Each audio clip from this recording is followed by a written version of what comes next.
Start of the new league year, and Jen Jackson's now official. We want to thank Kyler for everything he's done for the organization over the last 7 seasons. That comes courtesy of Monty Ossenfort. So now Kyler can have some conversations with other folks.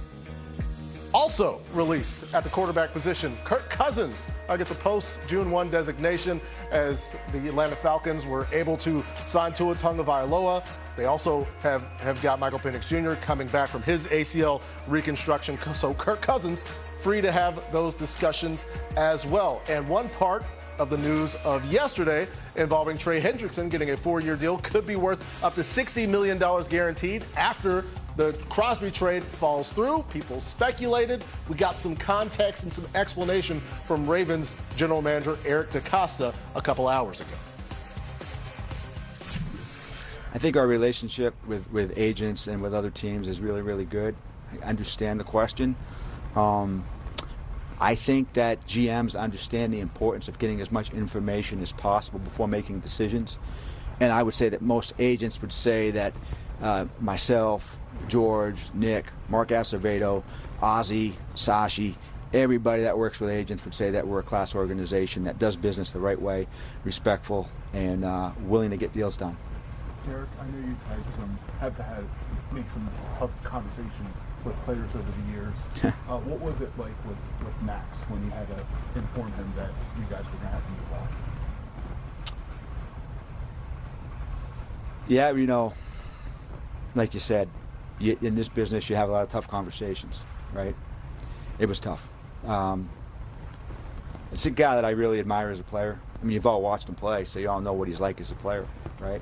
This is a guy that plays like a Raven, you know? So, yeah, it's challenging. You get emotionally attached. That's what I would say. Eric, you said you were gutted by this. Is there anything you regret that you did or did not do as part of this process that could have changed the results, the end results here? You know, I think I'm hard on myself, and you question everything you do, you know, in this business. You're never perfect, right, with the draft and with free agency. I think in this particular instance, I'm really proud of the team and the doctors and, you know, the guys that work with me. And this is a tough thing that we have to deal with in this business. I don't really know what we could do differently than what we did. So, again, it's a really, really, really tough call. You know, there were moments yesterday when, honestly, I was probably speechless. Just sitting in my chair in my office and just thinking about what the next step would be and trying to get as much information as possible. And it wasn't, you know, I should say it wasn't just, you know, in a situation like this, you try to get as much information as you can from as many different sources as you can. And it just didn't work out. So, yeah, tough, very, very challenging. We've dealt with these kinds of things in the past, but probably never at such a large figure. So, challenging. Did you try to renegotiate at all the terms of it? You know, I think at some point you get to the point where, you know, when you look at the situation, you have to make the right decision. You know, it's not always about, you know, the value. It's just what is the right decision for the club at the time. And that's a hard thing to do. But as I said, when you're a steward of the organization and you're put in that position, you've got to make the tough call. All right, welcome inside with the insiders, Tom, Ian, Judy, and Mike. A lot to unpack right there from Eric DeCosta speaking to reporters about an hour ago. But Ian, as Patrick mentioned off the top, this has been a wild 24 hours. Catch us up to speed on exactly how we got here. We finished the show last night at 8 p.m. Eastern. 8:02, the message came in from the Raiders saying that the Ravens have nullified the trade for Maxx Crosby, and then everything went absolutely crazy. Talk about frenzy. That right there was a frenzy. Here's what we know. Maxx Crosby was in Baltimore having his physical, remember, 2 months out from having surgery to repair his torn meniscus. The Ravens knew that he was not going to be 100%. They, and the Cowboys, by the way, as well, pursued a trade for Maxx Crosby, believing that he was progressing enough, that his knee was going to be good enough, that they would feel confident that the trade was going to work. They did the trade. It was 2 first-rounders for Crosby. During the course of the physical, the Baltimore Ravens, their doctors, and other doctors that they consulted with, including Dr. Dan Cooper from the Dallas Cowboys, one of the nation's expert in this, they decided that there was risk. Now, how much risk is really for anyone to judge, but the Ravens did not feel like the risk was enough to warrant 2 first-round picks going to the Las Vegas Raiders. They talked to him about potentially, as Jane and Mike reported, about potentially redoing the trade. It did not happen. The trade was off. Crosby headed back to Las Vegas to continue his career with the Raiders.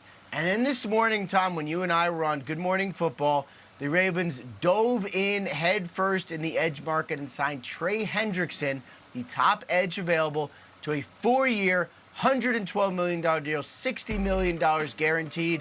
And there was the Ravens' big-ticket edge. They actually discussed signing both of these guys, trading for Crosby and signing Hendrickson.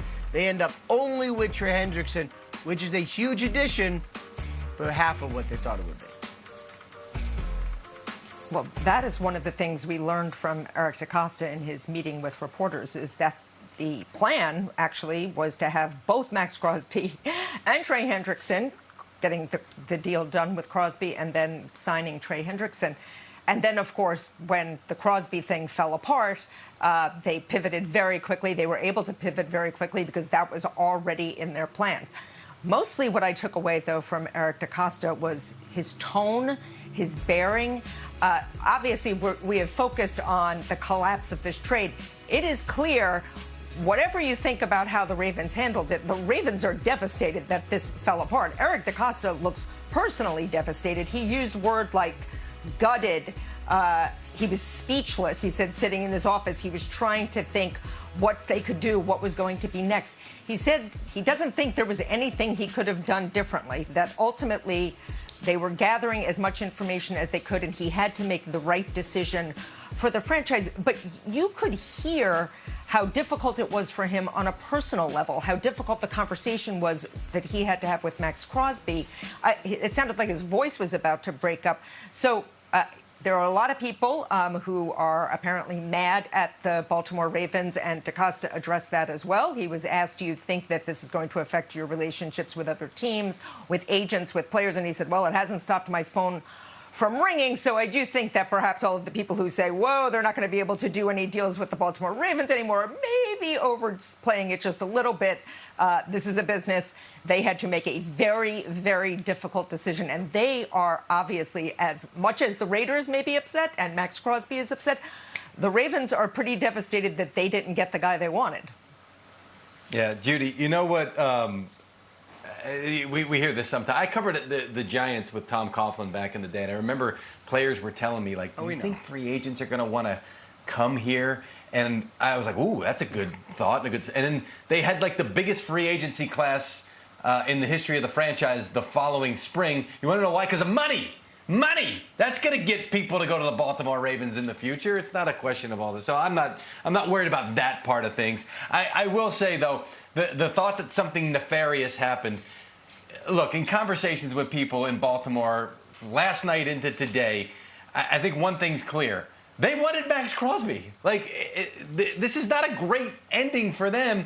And the fact that you hear Eric DeCosta say, well, we wanted to get Maxx Crosby and Trey Hendrickson, those talks were underway, but it was the trade falling through and realizing, like, we have got to do something. Like, we're not going to get both, but we still have to make sure we get one. Now, that really hit the accelerator last night into today to get the numbers up to a point at which Hendrickson would accept the deal and become a Raven. And I'm sure in his mind he would have loved for it to be, me on one end and Crosby on the other end, because when the Ravens lost Tyler Linderbaum, and this is what good teams do, they say, well, we had all this money dedicated to the center position because we were trying to get Linderbaum back.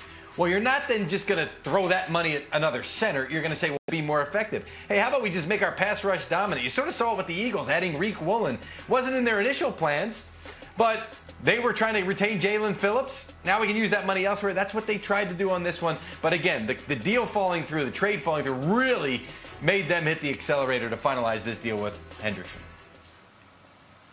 Mike, obviously, Eric DeCosta not going to get into details of Maxx Crosby's private medical info. The Raiders have not given any type of a detailed response. So there are a lot of different angles to this that we may never have covered. I would say one thing that is not in dispute is that we have made a shift from the story of the offseason being the Ravens trading 2 first-round picks for Maxx Crosby to the story of the offseason being the Ravens trading Maxx Crosby for Trey Hendrickson and their 2 first-round picks back. Patrick?